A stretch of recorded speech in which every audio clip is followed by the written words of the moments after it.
Hello दोस्तों, Hindi pedagogy की इस क्लास में आपका स्वागत है। पेडागोजी शुरू करने से पहले आइए भाषा की बेसिक चीजें समझ लेते हैं।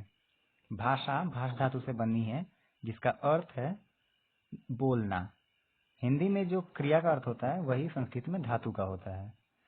बात करें इसकी परिभाषा की, तो सबसे प्रचलित परिभाषा यह है कि भाषा संप्रेषण का माध्यम है, यानी हम इसके द्वारा अपने विचारों को अभिव्यक्त करते हैं। परंतु ये भाषा की बहुत ही सीमित परिकल्पना है। भाषा से न केवल संप्रेषण करते हैं, बल्कि हम इसके द्वारा वस्तुओं और प्राणियों की अनुपस्थिति में भी उनके बारे में विचार कर सकते हैं। इसी से हम बिना छुए मदद मांग सकते हैं, मदद कर सकते हैं। साथ ही बच्चों के संज्ञानात्मक और संवेगात्मक विकास में भी भाषा अहम भूमिका निभाती है। चलिए जानते हैं कि इंसान को आखिर भाषा की आवश्यकता क्यों पड़ी। वास्तविक वस्तुओं का उपयोग ना करना पड़े, यानी कि अगर हमें किसी को पहाड़ के बारे में, बकरी के बारे में, कपड़े के बारे में, पानी के बारे में आदि चीजों के बारे में बताना हो, तो उन चीजों को प्रत्यक्ष रूप में हमें ना दिखाना पड़े। इन सब से बचने के लिए हमने भाषा की मदद ली। साथ ही सीमित इशारों से उत्पन्न परेशानी से बचने के लिए भी हमने भाषा को अपनाया। एक ही चीज को हम बताने के लिए कई तरह के संकेत उपयोग करते हैं, और साथ ही कई चीजों को बताने के लिए भी एक ही संकेत उपयोग करते हैं। इससे क्या होती है, अस्पष्टता आती है, कंफ्यूजन होता है। तो ये स्पष्टता के लिए ही इंसानों ने भाषा का इजाद किया। ठीक, चलिए भाषा की विशेषता की बात करते हैं। भाषा की प्रकृति क्या होती है, इन सबको हम एक एक करके देखते हैं। भाषा अर्जित संपत्ति है। इसका अर्थ है कि हमें ये अनुवांशिक रूप में नहीं मिली है। जैसे कि हमें अपने माता पिता से अनुवांशिक तौर पे हमें कद काठी, रंग रूप, बुद्धि आदि गुण मिलते हैं, उस तरह से भाषा हमें अनुवांशिक रूप से जेनेटिकली नहीं मिलती है। इसे हमें परिवेश से अर्जित करना पड़ता है, यानी कि हमें इन्वायरमेंट से एक्वायर करना पड़ता है। भाषा सीख सकने की क्षमता मनुष्य में जन्मजात होती है, ये नोम चॉम्स्की भी कहते हैं। लेकिन उस क्षमता के द्वारा भाषा का अर्जन हो सके, इसके लिए परिवेशगत भाषा में लोगों के साथ अंतः क्रिया करनी पड़ती है, यानी हमें लोगों से इंटरेक्ट करना पड़ता है। यदि हम बच्चे को भाषा के साथ भाषा का एक्सपोजर ही ना दे, या उसको हम सामाजिक चीजों में शामिल ही ना होने दे, तो वो बच्चा कभी भी भाषा नहीं सीख पाएगा। यानी कि हमें भाषा सीखने के लिए बच्चे के लिए महत्वपूर्ण है कि वो समाज के लोगों के साथ इंटरेक्ट करे, अंतः क्रिया करे। भाषा में यादृच्छिकता होती है। यादृच्छिकता का मतलब होता है कि मनमानापन, यानी कि आर्बिट्रेरीनेस। कहने का अर्थ है कि हम जो चीजों के लिए नाम रखे हैं हम लोगों ने, यानी कि एग्जाम्पल किताब, तो ये जो किताब शब्द है और जो किताब वस्तु है, उसके बीच में कोई भी संबंध नहीं है। इसी किताब को इंग्लिश भाषी लोग बुक बोलते हैं, यानी कि किसी वस्तु या जो अमूर्त विचार है, उसका उस ध्वनि से कोई संबंध नहीं होता है। ये यादृच्छिकता होती है, यानी कि हम अपने अनुसार किसी भी एक चीज को अलग नाम देते हैं। यही कारण है कि अलग अलग चीजों का अलग अलग भाषाओं में अलग अलग नाम है, और इसी से हिंदी वाले फ्रेंच नहीं समझते, फ्रेंच वाले जर्मन नहीं समझते, जर्मन चाइनीज नहीं समझते, है ना। यही मनमानापन है। ठीक, भाषा सामाजिक वस्तु है, यानी कि भाषा किसी एक व्यक्ति की नहीं हो सकती।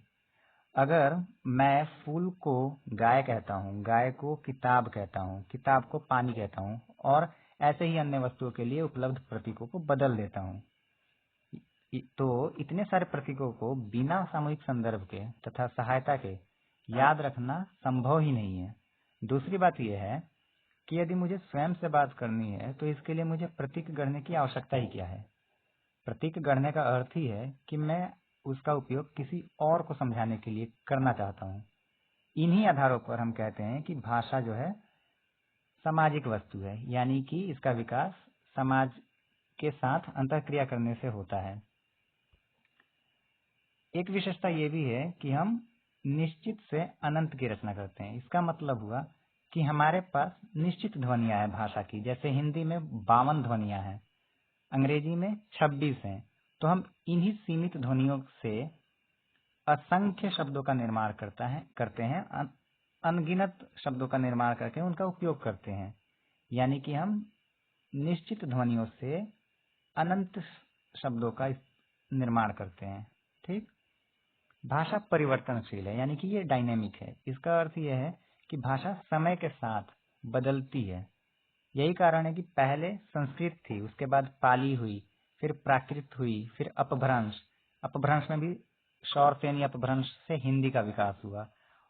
और यही कारण है कि हिंदी में कई अन्य भाषाओं के शब्द का भी समावेश है ना। इसके अलावा हम ये भी जानते हैं कि हमारे जो दादा दादी थे, उनके भाषा में जो शब्द प्रयोग होते थे, वो शब्द हम आज इस्तेमाल नहीं कर रहे हैं। उनसे अलग शब्दों का इस्तेमाल हम करते हैं, और संभव है कि हमारी आने वाली अगली पीढ़ी होगी, उसमें भी वो अलग शब्द का इस्तेमाल करेंगे। यानी भाषा समय के साथ बदलती रहती है। साथ ही एक कहावत है कि कोस कोस पर पानी बदले, 3 कोस पर वाणी। यानी कि भौगोलिक दूरी बढ़ती है तो भाषा बदलती है। यही कारण है कि दिल्ली वालों की हिंदी अलग है, पश्चिमी यूपी वालों की अलग है, पूर्वी यूपी वालों की अलग है, और बिहारी हिंदी अलग है ना। यानी भाषा जो है काल के साथ, भौगोलिक स्थिति के साथ बदलती रहती है। अगली जो विशेषता भाषा की है वो ये है कि भाषा नियमबद्ध होती है। इसका अर्थ है कि भाषा में ग्रामर होता है, व्याकरण होता है ना। हमें मालूम है कि कोई भी भाषा जो है ध्वनि, शब्द, वाक्य और संवाद से बनती है। ध्वनि से शब्द बनते हैं, शब्द से वाक्य बनते हैं, और वाक्य से संवाद बनता है। ध्वनि संरचना यानी कि जो हम साउंड स्ट्रक्चर है किसी भी भाषा में, यानी प्रत्येक भाषा में ध्वनियों का वर्गीकरण मिलता है। अलग अलग भाषा में स्वर और व्यंजन की संख्या भिन्न होती है, लेकिन संसार की हर भाषा में स्वर और व्यंजन होते ही हैं, है ना। शब्दों में जो है सार्थक ध्वनि के प्रयोग से शब्दों के अर्थ बदल जाते हैं। इसे हम ध्वनिग्राम कहते हैं, यानी कि फोनीम कहते हैं। यानी कि जैसे आप एग्जाम्पल देख रहे हैं हील और हील। हिल और हील में हम जो वोवेल आई और ई को बदल देने से इसका अर्थ बदल जाता है। वैसे ही मील और मील का है ना। अगर हम कॉन्सोनेंट की बात करें तो पी की जगह एच लगा देने से भी अर्थ बदल जा रहा है। प की जगह ज लगाने से शब्द का अर्थ बदल जाता है। शब्द संरचना की बात करें तो इसके अंतर्गत शब्दों के भेद और उनके प्रयोग, रूपांतर और व्युत्पत्ति को समझा जाता है। यानी इसमें संज्ञा, सर्वनाम, विशेषण, क्रिया, क्रिया विशेषण, लिंग, वचन, कारक आदि आते हैं। इनके उपयोग को हम शब्द संरचना कहते हैं। इसको हम अर्थ विज्ञान कहते हैं या सिमेंटिक्स भी कहते हैं। वाक्य संरचना, वाक्य संरचना यानी कि स्ट्रक्चर। आप जानते हैं किसी भी भाषा के वाक्य में मौजूद बुनियादी घटक जैसे कर्ता, कर्म और क्रिया की व्यवस्था से किसी वाक्य की संरचना बनती है। यानी कि हम सब्जेक्ट, वर्ब और ऑब्जेक्ट से एक स्ट्रक्चर बनती है किसी भी वाक्य की, किसी भी सेंटेंस की। ये जो संरचना है, स्ट्रक्चर अगर अलग हम कर दें, बदल दें, तो वो सेंटेंस मीनिंगलेस हो जाती है, कोई अर्थ नहीं देती। जैसे सुनीता आम खाती है, इसमें 4 पद है। इन चारों पदों को हम अलग अलग क्रम में 24 तरीकों से लगा सकते हैं। जैसे खाती है सुनीता आम, है खाती आम सुनीता। तो इसमें हम देखेंगे कि बहुत ही कम ही है जो अर्थ दे पाएंगे, यानी कि कुछ ही स्वीकार किए जा सकते हैं, अर्थात सार्थक हैं, है ना।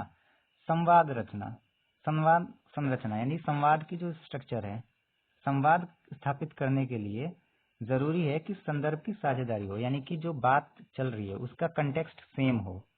यानी कि कही जा रही बात को सुनना और समझना जरूरी होता है एक संवाद में, और सुनी हुई बात के क्रम को आगे बढ़ाते हुए अपनी बात को कहना होता है। इसको हम एक एग्जाम्पल से समझते हैं कि मान लीजिए एक व्यक्ति है, वो कहता है कहो भाई क्या हाल है। दूसरा व्यक्ति कहता है सब्जी ला रहा हूँ। फिर वो अगला व्यक्ति पूछता है कि काम धंधा कैसा चल रहा है, तो दूसरा कहता है टमाटर 20 रुपए मिले हैं। फिर बोलता है कि परिवार के लोग कैसे हैं, तो कहता है अभी शाम को ही पकाऊंगा। यहाँ आप देखेंगे कि किन्हीं भी दो वाक्यों में कोई संदर्भगत संबंध नहीं है, इसलिए यह संवाद की स्थिति है ही नहीं।